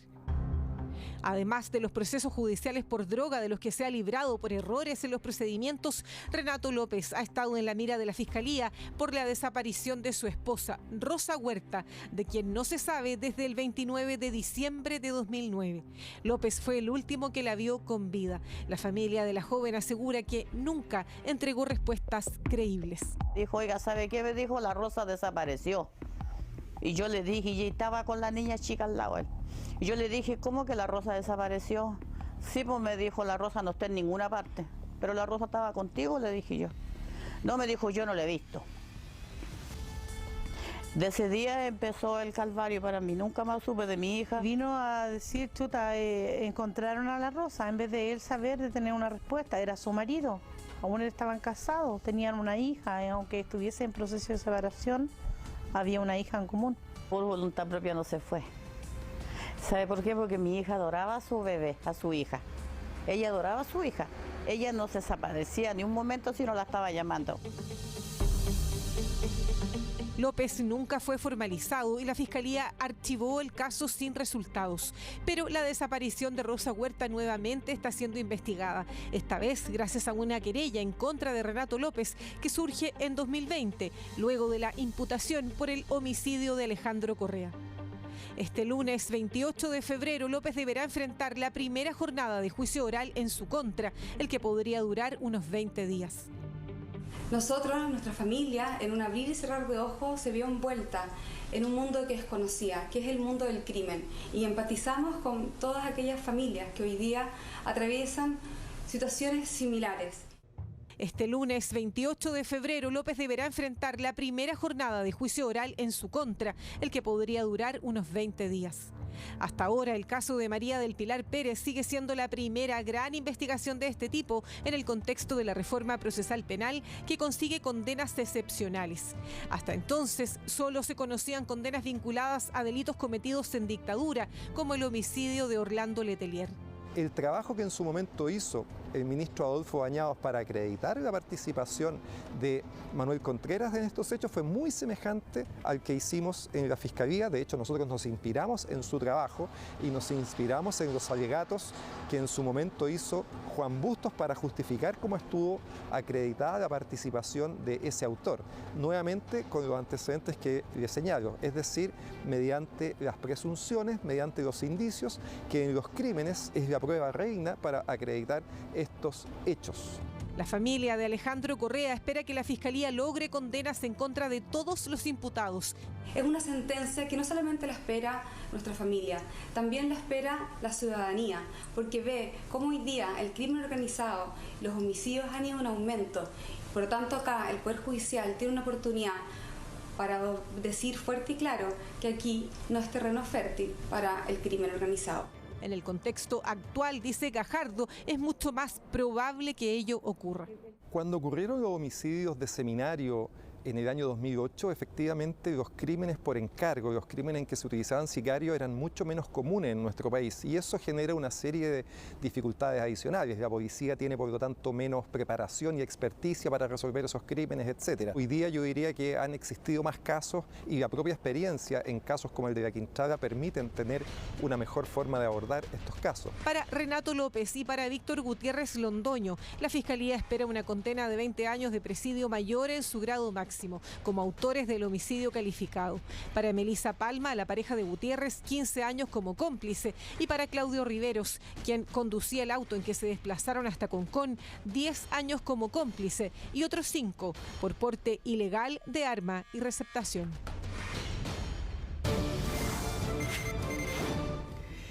Bueno, y esta noche hubo un sismo importante, 5,6 grados en la escala de Richter, justamente en Concepción. Concepción, cuando además hay un aniversario del terremoto del 27F, epicentro ahí en las cercanías de Concepción. Esto hace revivir para todos los penquistas lo que desgraciadamente sufrieron hace 12 años, creo que fue el terremoto. Claro, el epicentro de este movimiento, ustedes están viendo ahí cómo se mueve esa lámpara por efecto del movimiento telúrico, estuvo ubicado a 66 kilómetros al noroeste de Arauco y tuvo una profundidad de solo 12 kilómetros, lo que hizo que fuera percibido con mayor intensidad por la población.